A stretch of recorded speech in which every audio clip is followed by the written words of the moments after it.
സ്വാഗതം ചെയ്യുന്നു അടുത്ത കണ്ടസ്റ്റന്റ് ബിന്ദു അശോക്.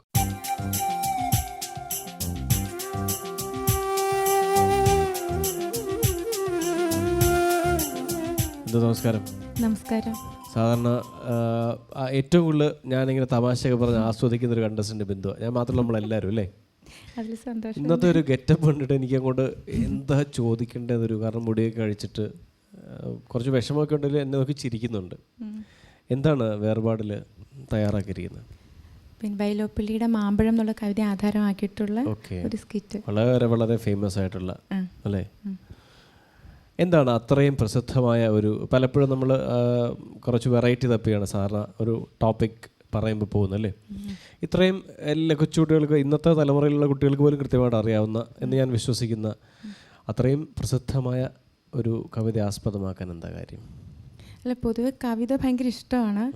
അപ്പോൾ അതായത് ഇപ്പോൾ ഇതിലിപ്പോൾ ശരിക്കും ഒരു മാമ്പഴത്തിൻ്റെ തന്നെ കഥയല്ല, അതിനെ ആധാരമാക്കിയിട്ട്. അപ്പം അല്ല, ഇതുപോലെ ഇപ്പോൾ നമുക്കിപ്പോൾ മനസ്സിൽ ഒരുപാട് ഇഷ്ടപ്പെട്ട ചില കാര്യങ്ങൾ, ജീവിതത്തിൽ പറ്റിപ്പോകുന്ന ചില സംഭവങ്ങൾ കേട്ടിട്ടുണ്ട്. അപ്പോൾ എനിക്ക് തോന്നി ഇത് എടുക്കാം, കുറച്ചുകൂടെ വെൽ നോൺ ആയിട്ടുള്ളൊരു ഇതിനെ ബേസ് ചെയ്തിട്ട് അതുകൊണ്ടാണ് തീരുമാനിച്ചല്ലേ. എന്തായാലും നന്നായിട്ട് ചെയ്യൂ. All the best. Thank U. Judges നമസ്കാരം ബിന്ദു. നമസ്കാരം സാർ. നല്ല കവിതയാണ് ബിന്ദു. വളരെ കാലങ്ങളായിട്ട് മലയാളികളുടെ മനസ്സിൽ ഉള്ള ഒരു വേദന ഉളവാക്കുന്നൊരു കവിതയാണ് ഈ മാമ്പഴം എന്നുള്ള കവിത. ബിന്ദു, ഇതിൻ്റെ കവിതയുടെ ദൃശ്യാവിഷ്കരണമാണോ അതോ കവിതയെ ആസ്പദമാക്കിയിട്ടുള്ള ഒരു കഥ sir? Okay okay. All the best Bindu. Thank you sir. Bindu sir, കവിതയെ ആസ്പദമാക്കി എന്ന് പറയുമ്പോൾ കാണാൻ കുറച്ചുകൂടി രസമുണ്ടാവും.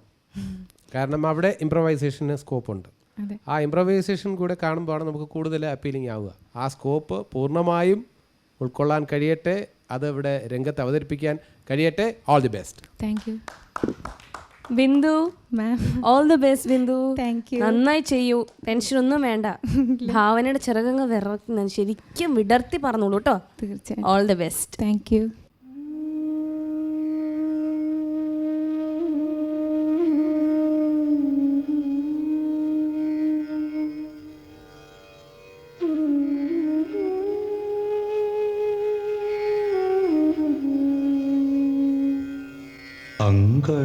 അങ്കണത്തൈമാവിൽ നിന്നാദ്യത്തെ പഴം വീഴ്കെ അമ്മ തൻ നേത്രത്തിൽ നിന്നുതിർന്നു ചുടുകണ്ണീ.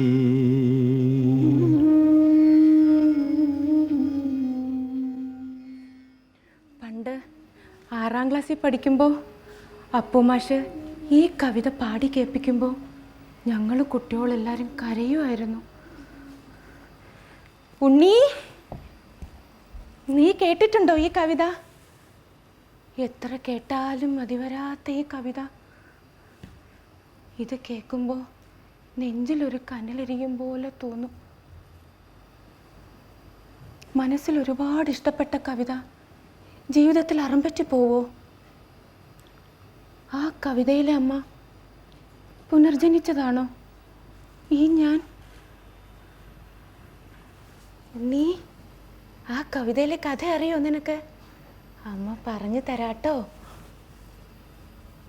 പണ്ടൊരമ്മയ്ക്ക് ഒരു ഉണ്ണി ഉണ്ടായിരുന്നു, എൻ്റെ ചക്കരക്കുട്ടനെ പോലെ.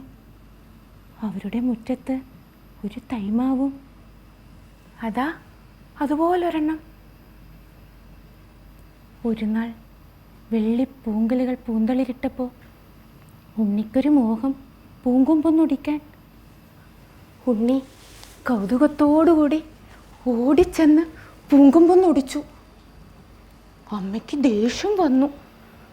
ഉണ്ണിയെ ഒരുപാട് തല്ലി. ദാ ഇതുപോലെ. എന്തിനാ പൂങ്കൊമ്പൊടിച്ചത്? എടാ, അത് പഴുത്ത് മാമ്പഴ തിന്നണത് നീ തന്നെയല്ലേ? ചെയ്യോന്ന്.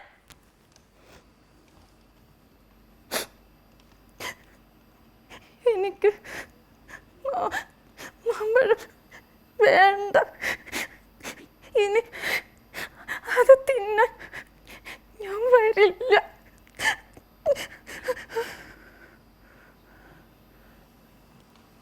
ഉണ്ണി അമ്മയോട് എന്നോട് പിണങ്ങി കരഞ്ഞു കിടന്നു. പിന്നീട് അവൻ എഴുന്നേറ്റിട്ടില്ല. പനി പിടിച്ച് പനിച്ച് തൈമാവ് കായ്ക്കും മുമ്പേ തുങ്കമാം മീനച്ചൂടാൽ തൈമാവിൻ മരതക കിങ്ങിണി സൗഗന്ധിക സ്വർണമായി തീരും മുൻപേ മാങ്കനി വീഴാൻ കാത്തു നിൽക്കാതെ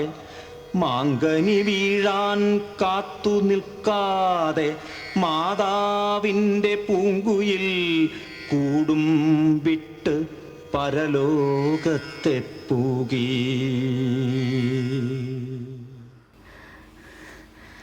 ഉണ്ണി, ഇത് അച്ഛൻ നട്ട മാവാ.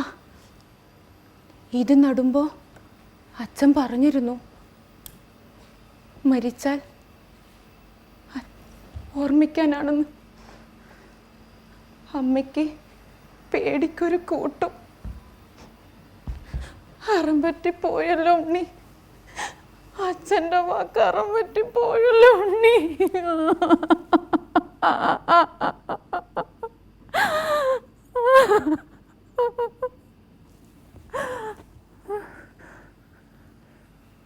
ജീവിതത്തിൽ ഓരോ ഓർമ്മയും ബാക്കി വെച്ചിട്ടല്ലേ പ്രിയപ്പെട്ടവർ വേർപിരിയുന്നത്.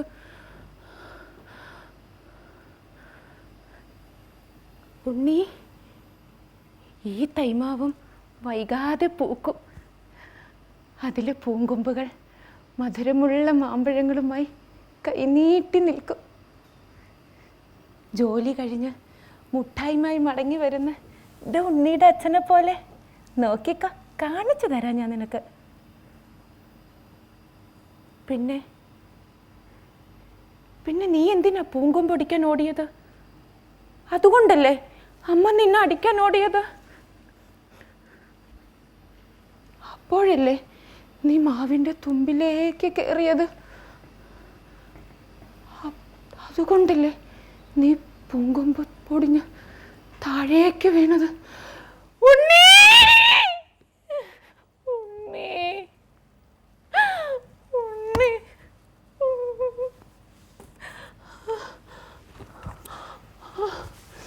ഉണ്ണി,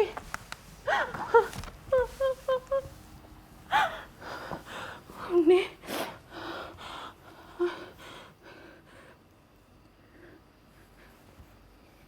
ഈ കളിപ്പാട്ടം മാത്രം ബാക്കി വെച്ചിട്ട് നീയും അച്ഛൻ്റെ ലോകത്തേക്ക് പോയല്ലോ ഉണ്ണി. എനിക്ക് ആരുമില്ലാതായില്ലേ, അമ്മയ്ക്ക് ആരുമില്ലാതായില്ലേ ഉണ്ണി?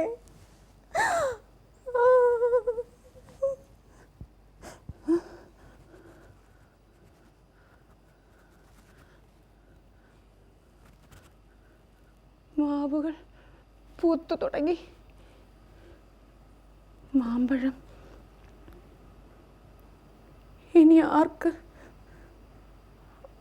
വേണ്ടി? ഉണ്ണി, പൂങ്കൊമ്പടിച്ചതിന് അമ്മ നിന്നെ തല്ലിയപ്പോൾ ആ കവിതയിലെ അമ്മ എന്തേ ഞാൻ ഓർത്തില്ല?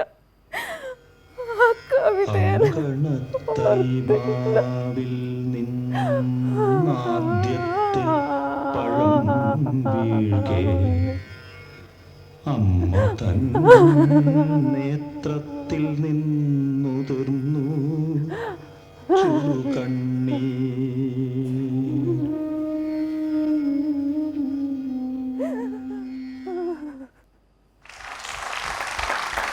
നന്നായി ചെയ്തു ബിന്ദു, വളരെ നന്നായി ചെയ്തു. Thank you so much. അസലായി ചെയ്തു. വളരെ സന്തോഷമുണ്ട് അറിയോ. കാരണം എനിക്ക് ഇത് ഒരു സ്വകാര്യമായ സംഭവമാണ്. എൻ്റെ വളരെ അടുത്തൊരു ബന്ധുവിനോട് ഞാൻ ബിന്ദുവിൻ്റെ പേരിലും പറഞ്ഞിട്ട് അവർ പറഞ്ഞു, എന്താ പറയുക, കാട്ടക്കട ബാബു ഗംഭീരമായിട്ട് ചെയ്തു, പക്ഷേ ആ കുട്ടിക്ക് അങ്ങനത്തെ പെർഫോമൻസേ കൂടുതൽ ചേരുള്ളൂ. അപ്പോൾ എൻ്റെ മനസ്സിൽ ഞാൻ സന്തോഷം, നിങ്ങളുടെ ഒരു കോംപ്ലിമെൻ്റ് അല്ല, അത് സന്തോഷത്തോടു കൂടിയാണ് ഞാൻ ഏറ്റുവാങ്ങിയത്. പക്ഷെ എൻ്റെ മനസ്സിൽ ചോദിച്ചു ഇല്ല ബിന്ദുവിന്, കാരണം ഒരു ആർട്ടിസ്റ്റിന് എപ്പോഴും ഏറ്റവും കൂടുതൽ ചാലഞ്ചിങ് ആണ് ഹ്യൂമർ ചെയ്യുക എന്നുള്ളത്. പക്ഷേ അതുപോലെ തന്നെയുള്ളൊരു ആവശ്യവുമാണ് ഇതേപോലത്തെ സെൻറ്റിമെൻ്റൽ അല്ലെങ്കിൽ ഈ പറഞ്ഞ പോലെ ഇമോഷണൽ ആയിട്ടുള്ള ചാപ്റ്റേഴ്സ് ചെയ്യുക എന്നുള്ളത് അല്ലേ. ഏറ്റവും കൂടുതൽ പോസിറ്റീവായിട്ട് എനിക്ക് ഫീൽ ചെയ്തത് ബിന്ദുവിൻ്റെ ക്യാരക്ടറൈസേഷൻ, സട്ടിലിറ്റി. കാരണം ഇതിൻ്റെ ക്ലൈമാക്സ് അല്ലെങ്കിൽ ടെയിൽ എൻഡിലാണ് നമുക്ക് ഒരു പൊടിക്ക് മാനസിക വിഭ്രാന്തിയുള്ള അമ്മയാണെന്ന് മനസ്സിലാവുന്നത്. അതുവരെ നമുക്ക് തോന്നിയിട്ടില്ല. ബിന്ദു കഥ പറയുന്ന പോലെ ഫീൽ ചെയ്യുന്നുണ്ട്, ബിന്ദു ഓർക്കണ പോലെ ഫീൽ ചെയ്യുന്നുണ്ട് ഇല്ലേ. പക്ഷേ അത് ആ സട്ടിലായിട്ട് ബിന്ദു ഇത് വളരെ ബുദ്ധിമുട്ടുള്ളൊരു കാര്യമാണ് അണ്ടർ ആക്ടിങ് എന്നുള്ളൊരു കാര്യം. അത് ഭംഗിയായി ചെയ്തു. Thank you ma'am. അസലായി ചെയ്തു. റൈറ്റ്. ഇനി ഒറ്റ നെഗറ്റീവ് കാര്യം മാത്രമേ എനിക്ക് തോന്നിയുള്ളൂ. ഉണ്ണിയുടെ ലുക്ക്, അതായത് കഥ പറയല്ലോ മാങ്കൊമ്പ് മുറിച്ചിട്ട് ദാ ഇതുപോലെ, ദാ ഇതുപോലെ എന്ന് പറയണ്ടായിരുന്നു എന്ന് തോന്നിയിട്ടോ എനിക്ക്, ദാ ഇതുപോലെ എന്ന്. കാരണം എന്തൊക്കെയാണെങ്കിലും നമ്മളിപ്പോൾ ഒരു കുഞ്ഞവിടെ ഉണ്ടെന്ന് തന്നെ വെച്ചോളൂ, എന്നാലും ദാ ഇതുപോലെ എന്ന് പറയേണ്ടിയിരുന്നില്ല എന്ന് തോന്നി എനിക്ക്. ഉണ്ണിയുടെ ലുക്ക് എന്ന് പറയുമ്പോഴത്തേക്ക് ഇങ്ങനെ കരഞ്ഞുകൊണ്ട് ഉണ്ണി അമ്മയെ നോക്കുകയാണ്. ഉണ്ണി എങ്ങനെയാണ് അമ്മയെ നോക്കുക ഒന്ന് കാണിക്കൂ. മേലെ നോക്കൂ, അത്ര മേലെയല്ല, ഉണ്ണി അമ്മയുടെ അതേ ഹൈറ്റ് അല്ലല്ലോ അല്ലേ. ആ അല്ലേ, ഇങ്ങനെ കൂട്ടുകാരനല്ലല്ലോ തല്ലിയത്, അമ്മയല്ലേ തല്ലിയത്. അപ്പോൾ അത് മാത്രമേ എനിക്ക് നെഗറ്റീവായിട്ട്, എനിക്ക് ആ ഒരു ലുക്കിൻ്റെ കാര്യത്തിൽ മാത്രമേ ഫീൽ ചെയ്തുള്ളൂ. പക്ഷെ അതൊന്നും അല്ല, കാരണം അത്ര നന്നായി സ്ട്രോങ് ആയി പെർഫോം ചെയ്ത ഒരു കഥാപാത്രമാണ് ഇപ്പോൾ എൻ്റെ മുമ്പിൽ നിൽക്കുന്നത്. അപ്പോൾ ഈ ചെറിയ ചെറിയ തെറ്റുകളൊന്നൊരു തെറ്റുകളായിട്ട് തോന്നില്ല നമുക്ക്. Right. Thank you so much Bindu, നന്നായി ചെയ്തു, ടെൻഷൻ വേണ്ട, super. Thank you Bindu sir. വളരെ നന്നായിരുന്നു. Thank you sir. മാമ്പഴം എന്ന കവിതയും മാമ്പഴം എന്ന സ്വന്തം ആശയവും രണ്ടും കൂടെ കോറിലേറ്റ് ചെയ്ത് അതിമനോഹരമായ ഒരു മാമ്പഴം നമുക്ക് തന്നു. Thank you sir. അതിൽ 2-3 എലിമെൻറ്റ്സ് വളരെ ഇമ്പ്രസീവായിട്ട് തോന്നി. ഒന്ന്, ഈ കുഞ്ഞിനോട് എന്താണ് മാമ്പഴത്തിൻ്റെ എലിമെൻ്റ് എന്ന് നെറേറ്റ് ചെയ്ത് പെർഫോം ചെയ്ത് കാണിച്ചല്ലോ. 2 ക്യാരക്ടറായിട്ട് മാറി നിന്ന് അമ്മയായിട്ടും മകനായിട്ടും, ആ മകൻ്റെ വിഷമം അമ്മയുടെ വിഷമം അത് രണ്ടും അവതരിപ്പിച്ചു. അപ്പോൾ ഇതിനുള്ളിൽ പ്ലേ ഇൻസൈഡ് ദി പ്ലേ ഉണ്ടായിരുന്നു. പ്ലേ ഇൻസൈഡ് ദി പ്ലേ, അതിനെക്കുറിച്ച് ആധികാരികമായിട്ട് പറയാൻ കഴിവുള്ള ആളുണ്ട് ഇവിടെ. ആ പ്ലേ ഇൻസൈഡ് ദി പ്ലേ ഒക്കെ ക്ലാസ് എടുക്കുന്ന ആളാണ്, അതിനെക്കുറിച്ച് പറയും. ആ എലിമെൻറ്റ് അത് മാറി നിന്ന് ഇങ്ങനെയാണ് സംഭവിച്ചതെന്ന് പറയുമ്പോൾ 2 ക്യാരക്ടേഴ്സായിട്ട് മാറുക. അപ്പോൾ ഇവിടെ ടോട്ടലി ഒരുപാട് ക്യാരക്ടേഴ്സിൻ്റെ ഒരു സാന്നിധ്യം നമുക്ക് ഫീൽ ചെയ്തു. ഒരു മാവ് ഒരു ക്യാരക്ടറായി, പിന്നെ ഈ അമ്മ, ഈ കുഞ്ഞ്, പിന്നെ മാമ്പഴം എന്ന കവിതയിലെ അമ്മയും മകനും, പിന്നെ അച്ഛൻ, അങ്ങനെയുള്ള ഒരുപാട് എലിമെൻറ്റ്സ് നന്നായിട്ട് പെർഫോം ചെയ്തു. അത് ഒരാൾ തന്നെ പെർഫോം ചെയ്യാന്ന് പറയുമ്പോൾ തീർച്ചയായിട്ടും അത് അത്ര ഈസി ആയിട്ടുള്ള ഒരു ടാസ്ക് അല്ല. പിന്നെ ഈ നേരത്തെ നമ്മൾ പലപ്പോഴും സൂചിപ്പിച്ചിട്ടുള്ളത് പോലെ തന്നെ മെലോ ഡ്രാമയിലേക്ക് വഴുതി വീണില്ല, വളരെ കൺട്രോൾഡ് ആയിട്ടുള്ള ഒരു പെർഫോമൻസ് ആയിരുന്നു. പിന്നെ ഉണ്ണി എന്ന് പറഞ്ഞ് തേങ്ങിയപ്പോൾ അവിടെ വേണമെങ്കിൽ ഞാൻ അല്പം സിനിമാറ്റിക്കായിട്ട് ചിന്തിക്കുന്നതുകൊണ്ടാണോ എന്ന് എനിക്കറിയില്ല ആ കുഴപ്പം, അവിടെ ഒരു ബാക്ക്ഗ്രൗണ്ട് സ്കോർ കുറച്ചുകൂടെ ഒരു മ്യൂസിക് വന്നിരുന്നെങ്കിൽ കുറച്ചുകൂടെ ഇമ്പ്രസീവായിട്ട് നമുക്ക് കുറച്ചുകൂടെ സസ്റ്റെയിൻ ചെയ്യാൻ പറ്റുമായിരുന്നു. ആ ഒരു മ്യൂസിക് വേണമെങ്കിൽ ഒരു ഷോക്ക് പോലെ ഇടുത്തി പോലെ പെട്ടെന്ന് ഉണ്ണിന്ന് പറഞ്ഞ് തേങ്ങുമ്പോൾ കുറച്ച് നേരം കൂടി നമുക്ക് കരയാൻ നമുക്ക് ഒരു ടൈം കിട്ടും. ഈ പോസ് എന്ന് പറയുന്നത് മുരളി സൂചിപ്പിക്കാറുള്ളത് പോലെ തന്നെ പോസ് തീർച്ചയായിട്ടും വേണ്ടതാണ്. ഇൻ ബിറ്റ്വീൻ ഡയലോഗ്സിൻ്റെ ഇൻ ബിറ്റ്വീൻ പോസ് വേണ്ടത് നമ്മൾ സിനിമയിലൊക്കെ പലപ്പോഴും നമുക്കുള്ള അതിന് അവസരം ലഭിക്കാറില്ല. കാരണം ഫാസ്റ്റ് വേൾഡാണ്. എക്സ്ക്യൂസ് പറഞ്ഞിട്ട് കാര്യമൊന്നുമില്ല. ഡയറക്ടേഴ്സൊക്കെ ഇൻ ബിറ്റ്വീൻ പാസ് ആണെങ്കിൽ വേണ്ട ലാഗാണ് സമ്മതിക്കില്ല. ഇംഗ്ലീഷ് ഫിലിംസൊക്കെ കണ്ടു കഴിഞ്ഞിരുന്നാൽ I tried my level best to trace my son, but I could not. ഈ പോസ് മലയാളം സമ്മതിക്കില്ല. ഞാൻ എൻ്റെ മകനെ കണ്ടുപിടിക്കാൻ ഒരുപാട് ശ്രമിച്ചു. ലാഗ് ഉടൻ തന്നെ പറയണം, കഴിഞ്ഞില്ല എന്ന് ഉടൻ പറയണമെന്ന് പറയും. ഈ ലാഗ് നമ്മുടെ ഫാസ്റ്റ് വേൾഡിലാണ്. പക്ഷേ ആ യഥാർത്ഥ അഭിനയം വരുമ്പോൾ പോസൊക്കെ ആവശ്യമാണ്. അത് ഈ പ്രോഗ്രാം ശ്രദ്ധിക്കുമ്പോൾ എനിക്ക് മനസ്സിലായിട്ടുണ്ട്. ആ പോസിന് വേണ്ടിയുള്ള നല്ല ട്രെയിനിങ്, അല്ല ഡയലോഗ് പറഞ്ഞ് തീർക്കലല്ല ഇത്തരം പെർഫോമൻസ്. അതിനുവേണ്ടിയുള്ള ശ്രമം ഇവിടുത്തെ കണ്ടസ്റ്റൻസ് ആരും കാണിക്കുന്നില്ല. അത്യാവശ്യം പോസ് കൊടുക്കുന്നു. പ്രേക്ഷകർ എന്ത് ചിന്തിക്കുമെന്ന് നോക്കാതെ അത് സിനിമയിൽ അതിനുള്ള സൗകര്യം, ഞാൻ പറഞ്ഞല്ലോ ഇന്നത്തെ ഈ എന്തൊക്കെ പറഞ്ഞാലും ആഗോളവൽക്കരണമെന്നോ അതിന് പല പേരുകളുമൊക്കെ പറഞ്ഞിരുന്നാലും ആൾക്കാർക്ക് പെട്ടെന്ന് എൻ്റർടൈൻമെൻറ്റ് വേണം എന്നുള്ളൊരു ചിന്തയിലേക്കാണ് പോകുന്നത്. പക്ഷേ ഇത്തരം പെർഫോമൻസ് ഓറിയൻറ്റഡ് പ്രോഗ്രാംസിൽ യഥാർത്ഥ പെർഫോമൻസ് എന്താണ്, യഥാർത്ഥ പോസ് എന്താണ്, യഥാർത്ഥ ആക്ടിങ് എന്താണ്, ഇംപ്രൊവൈസേഷൻ എന്താണ്, മോഡുലേഷൻ എന്താണ് എന്ന് പ്രേക്ഷകർക്കും കൂടി മനസ്സിലാക്കി കൊടുക്കാനുള്ള ഒരു വേദിയാക്കി ഇതിനെ മാറ്റുന്നതിലാണ് എൻ്റെ ത്രില്ലും എൻ്റെ സന്തോഷവും ഒരു പ്രേക്ഷകൻ എന്ന നിലയ്ക്ക്, ഇത് ജഡ്ജ് എന്ന നിലയ്ക്ക് ഞാൻ പറയല്ല. അവിടെ എനിക്ക് മുരളി പറയുന്ന, പൂർണിമ പറയുന്നത് ഞാൻ ശ്രദ്ധിക്കാറുണ്ട്, പക്ഷേ അതിനേക്കാളും കൂടുതലും മുരളി പറയുന്നത് ഞാൻ കേൾക്കാൻ എനിക്ക് കൂടുതൽ താല്പര്യം എന്ന് പറഞ്ഞാൽ ഓത്തൻറ്റിക് ആയിട്ടുള്ള ഒരു റിമാർക്സാണ് മുരളിയുടെ ഭാഗത്തു നിന്നും വരുന്നത്. പൂർണിമ തീർച്ചയായിട്ടും പൂർണിമ ഒരു സീസൺഡ് ആക്ട്രസ് നിലയിൽ പറയുന്നു, പക്ഷേ ഇതിൻ്റെ ഒരു ടീച്ചർ എന്ന നിലയ്ക്ക് മുരളി പറയുന്ന കാര്യങ്ങൾ എന്താണെന്ന് അറിയാൻ എനിക്ക് എപ്പോഴും താല്പര്യമുണ്ട്. പിന്നെ ഇത്തരം ഒരു സീരിയസ് ടോക്കായി പോകുന്നുണ്ട്. ഒരു കാര്യം പറയാം, ഈ ദീപാലങ്കാരം ഇല്ലേ, ദീപാലങ്കാരം, ദീപവിധാനം എന്നൊക്കെ പറയും, ഇല്യൂമിനേഷൻ എന്നൊക്കെ പറഞ്ഞാൽ നമ്മുടെ മനസ്സിൽ ബ്രൈറ്റ്നസ് അല്ലേ ഉണ്ടാവുക, സന്തോഷം. ഈ ഘോഷയാത്ര, ഈ ഓണാഘോഷ സമയത്തൊക്കെ ഇല്യൂമിനേഷൻ, നമുക്കൊക്കെ ദീപാലങ്കാരം എന്ന് പറഞ്ഞാൽ ഭയങ്കര സന്തോഷം അല്ലേ, അല്ലേ ബിന്ദു, അല്ലേ കിഷോർ? ഇന്നലെ ട്രെയിനിൽ എൻ്റെ അടുത്ത് ഒരാൾ പറഞ്ഞു, സാറേ എല്ലാം ഓക്കെ, എനിക്ക് ഏറ്റവും വേദനയുള്ള കാര്യം എന്ന് പറഞ്ഞാൽ ഈ ഇല്യൂമിനേഷനാണ്. ഞാൻ പറഞ്ഞു അതെന്തിന്? അല്ല അതെ ഞാൻ ഈ ടി വിയിലൊക്കെ കാണുമ്പോൾ ഉണ്ടല്ലോ ഈ ഇല്യൂമിനേഷൻ, അതെനിക്ക് വലിയ സങ്കടമാണ്. അപ്പോഴാണ് മനസ്സിലായത് എലിമിനേഷനാണ് പുള്ളി ഉദ്ദേശിച്ചത്. അപ്പോൾ ഈ യഥാർത്ഥമായിട്ട് കമ്മ്യൂണിക്കേറ്റ് ചെയ്യാൻ പറ്റിയില്ലെങ്കിൽ വാക്കുകളുടെ അർത്ഥം തന്നെ മാറിപ്പോകും എന്ന് പറഞ്ഞ പോലെ ഇവിടെ നന്നായിട്ട് മാമ്പഴം എന്നുള്ള കാര്യം നന്നായിട്ട് നമ്മളിലേക്ക് കമ്മ്യൂണിക്കേറ്റ് ചെയ്തിരിക്കുന്നു. Well done, congrats Bindu. Thank you sir. Bindu നമസ്കാരം. സർ നമസ്കാരം. നന്നായിരുന്നു ബിന്ദു, താങ്ക് യു സർ. സ്ഥലമായിരുന്നു. വളരെ വൃത്തിയായിട്ട് ജഗദീഷ് സാറും പൂർണ്ണമായും പറഞ്ഞു കഴിഞ്ഞിട്ടുണ്ട്. നല്ല തോട്ടാണ് ബിന്ദു, വളരെ നല്ല തോട്ടാണ്. അത് ഇപ്പോൾ സാറ് നേരത്തെ പറഞ്ഞല്ലോ ബിന്ദുവിനോട് എങ്ങനെയാണ് ഇതിൻ്റെ ഒരു കണക്ഷൻ എന്നുള്ളതാണ് ഇതിൻ്റെ ഏറ്റവും വലിയ ആദ്യത്തെ ഞങ്ങളുടെ ആകാംക്ഷയും കൗതുകവും. അത് 100% അത് തൃപ്തിയായിരുന്നു. Thank you sir. എസ്പെഷ്യലി ഞാൻ ബിന്ദുവിൻ്റെ ആക്ടിങ് അനാലിസിലേക്ക് വരാം. എസ്പെഷ്യലി ദാറ്റ് ആ കവിതയിലെ അമ്മയെ ഞാൻ ഓർത്തില്ലല്ലോ എന്ന് പറയുന്ന സ്ഥലത്താണ് അതിൻ്റെ ഒരു കണക്ഷൻ വർക്കൗട്ട് ചെയ്തിട്ടുള്ളത്. അതിൻ്റെ സ്ക്രിപ്റ്റ്, അതിൻ്റെ മൊത്തം സെൻസ്. അന്നേരം ഞാൻ ഓർത്തില്ലല്ലോ മോനെ നിന്നെ അടിക്കാൻ മുമ്പോ എന്ന് പറയുന്നിടത്താണ് ഇതെല്ലാം അർത്ഥവത്താവുന്നത്. ഒരു സർക്കിൾ കംപ്ലീറ്റ് ചെയ്യുന്നത് അല്ലേ അതിൻ്റെ ഒരു നല്ലൊരു എത്തിക്കലായിരുന്നു അത് അല്ലേ. പക്ഷേ ഹാവിങ് സെഡ് ദിസ്, സ്വല്പം നിരാശ എനിക്കുണ്ട്. എന്താണെന്ന് ചോദിച്ചാൽ ഇതിനേക്കാൾ നന്നായിട്ട് ബിന്ദു ഇത് ചെയ്യുന്നത് ഞാൻ ഗ്രൂമിങ്ങിൽ കണ്ടുകൊണ്ടാണ്.